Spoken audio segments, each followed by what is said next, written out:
Same subject, different guest with us, if you like. Emily Boyle's been looking through the papers for us. Of course, they're full of Sébastien Lecornu's resignation this morning, aren't they, Emily? Yes, and it's outrage across most of the French front pages. No one is holding back their punches. This is the very evocative front page of Libération this morning. The Incapables, Emmanuel Macron, there, Sébastien Lecornu with his head down, not looking their best. The paper talks about disorder, chaos and crisis, something that's echoed across many other papers like L'Humanité today. They have this headline, La Chienlit. Now, you can translate that as chaos or bedlam. It was a term that was made popular by Charles de Gaulle in 1968.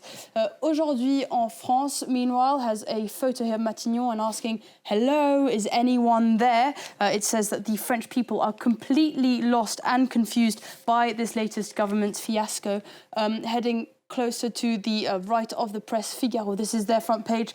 Today it says, cornered, Macron turns to Lecornu. The president has asked Lecornu to try and come up with a plan to rescue the stability of the country. And he doesn't have that much time. In fact, he only has 48 hours, as the Telegram tells us.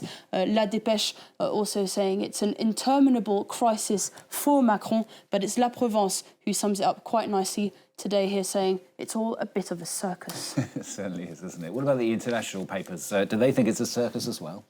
They do think it's a bit of a circus as well, and it's featured on a lot of front pages across Europe. You can see here the Italian language Swiss paper here in Germany, in the UK, in Italy. It's very much talked about, but let's have a look at some of the articles further back into the papers. This is an article in the Italian website Panorama. It has this article today. The headline reads, today, Italy is more reliable than France, and we are no longer the sick man of Europe. It says that France is no longer attractive to investors.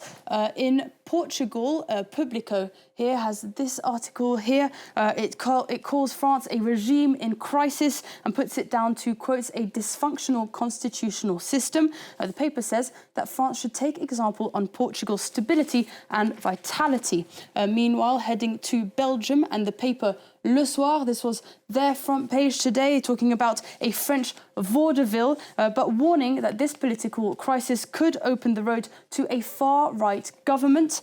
And in Russia, the paper Vizigliad here has this front page. It says that Sébastien Lecornu's resignation illustrates the crisis of the liberal model, and it calls on Emmanuel Macron to organise presidential and legislative elections. Finally, we go to the UK and the Times. They have this article here calling Macron a lame duck running out of options. Their cartoonists, though, having the most fun with their story here, and a rather regal-looking Macron asking, what would you do if you were Prime Minister for a day? Find one, I suppose. Other news, other main story today. The second anniversary of the October the 7th attacks in Israel. Of course, we covered it at the top of the bulletin, how the papers are commemorating the event. First of all, in Israel itself, Emily.